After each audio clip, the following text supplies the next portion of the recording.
Big boss season 11 grand ಫಿನಾಲೆನ ಅದ್ಭುತವಾಗಿ ಗೆದ್ದಂತಹ ಹನುಮಂತನ ಬಗ್ಗೆ ಹಲವಾರು ಜನಕ್ಕೆ ಹಲವಾರು ಡೌಟ್ಗಳಿದ್ವು. ಸಿಂಪತಿ ಕಾರ್ಡನ್ನು ಇಟ್ಕೊಂಡು ಯೂಸ್ ಮಾಡ್ಕೊಂಡು ಆಟ ಆಡ್ತಿದ್ದಾನೆ, ಅಷ್ಟೇ ಅಲ್ಲ ಡ್ರಾಮಾಗಳನ್ನ ಮಾಡ್ತಾನೆ.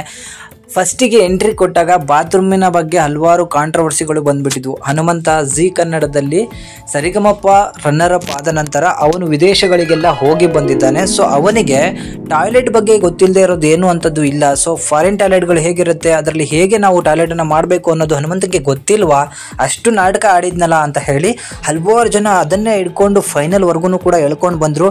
ಸಿಂಪತಿ ನಾಟಕ ಆಡ್ತಿದ್ದಾನೆ, ಏನು ಮುಗ್ಧತೆ ತೋರಿಸ್ತಿದ್ದಾನೆ, ನಾಟಕ ಆಡ್ಕೊಂಡಿದ್ದಾನೆ ಅಂತ ಹೇಳಿ ಹೇಳ್ಕೋತಾ ಇದ್ರು. ಬಟ್ ಕುಂದಿರ್ತಿದ್ರಿ ಅದು ಕುರ್ಚದ್ ಮ್ಯಾಗ ಕುಂತಂಗ್ ಹೇಳಂಗಿತ್ತ, ಅದಕ್ಕೆ ನನಗೆ ಕೇಳಕ್ ಅಷ್ಟ ನನಗ ಗೊತ್ತಾಗ್ಲಿಲ್ಲ.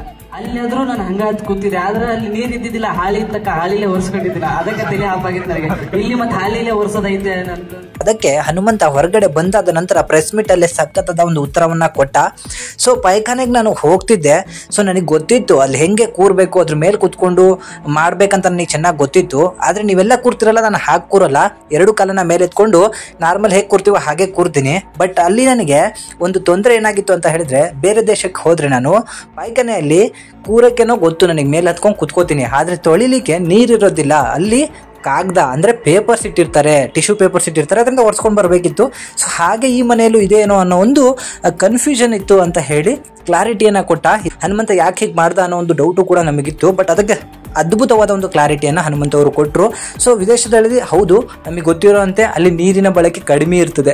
ಸೊ ಅಲ್ಲಿ ಏನಿದ್ರು ಪೇಪರನ್ನು ಯೂಸ್ ಮಾಡ್ತಿರೋದ್ರಿಂದ ಅವನಿಗೆ ಒಂದು ಕನ್ಫ್ಯೂಷನ್ ಆಗ್ಬಿಟ್ಟು ಅದರ ಬಗ್ಗೆ ಮಾತಾಡಿದ್ದಾರೆ. ಸೊ ಇದರ ಬಗ್ಗೆ ಮತ್ತೊಮ್ಮೆ ಪ್ರಶ್ನೆನ ಕೇಳಬಾರ್ದು, ಆ ರೀತಿಯಾಗಿ ಒಂದು ಖಡಕ್ ಆದ ರಿಪ್ಲೈನ ಹನುಮಂತು ಕೊಟ್ಟ. ಸೊ ಇದನ್ನು ಕೇಳಿಸ್ಕೊಂಡಂತಹ ಎಲ್ಲ ಪತ್ರಕರ್ತರು ಕೂಡ ನಕ್ಬಿಟ್ಟು ಇದಕ್ಕೊಂದು ಶಬಾಸ್ಗಿರಿಯ ಒಳ್ಳೆ ಚಪ್ಪಾಳೆಗಳನ್ನು ಕೂಡ ಕೊಟ್ಟರು. ಸೊ ಹನುಮಂತ ಯಾಕೆ ಪೈಖಾನೆ ಬಗ್ಗೆ ಅಥವಾ ಟಾಯ್ಲೆಟ್ ಬಗ್ಗೆ ಈ ಥರ ಒಂದು ಮಾಡ್ದ ಅಥವಾ ಒಂದು ನಾಟಕ ಆಡಿದ್ನ ಇಲ್ವಾ ಅನ್ನೋದು ಈಗ ಕೆಲವರಿಗೆ ಗೊತ್ತಾಗಿರ್ಬೋದು. ಸೊ ಮೋಸ್ಟ್ ಆಗಿ ಹನುಮಂತನ ಇಗ್ನೋರ್ ಮಾಡೋರು ಅಥವಾ ದ್ವೇಷ ಮಾಡೋರು ಇದರ ಬಗ್ಗೆ ಸಿಕ್ಕಾಪಟ್ಟೆ ಪ್ರಶ್ನೆನ ಕೇಳ್ತಿದ್ರೆ ಇದಕ್ಕೆ ಅದ್ಭುತವಾದ ಉತ್ತರವನ್ನು ಕೊಟ್ಟಿದ್ದಾನೆ ಅಂತ ಹೇಳಿ ನನಗೆ ಅನಿಸುತ್ತೆ. ಸೊ ನಿಮಗೇನು ಅನಿಸುತ್ತೆ ಕಮೆಂಟ್ ಮಾಡಿ.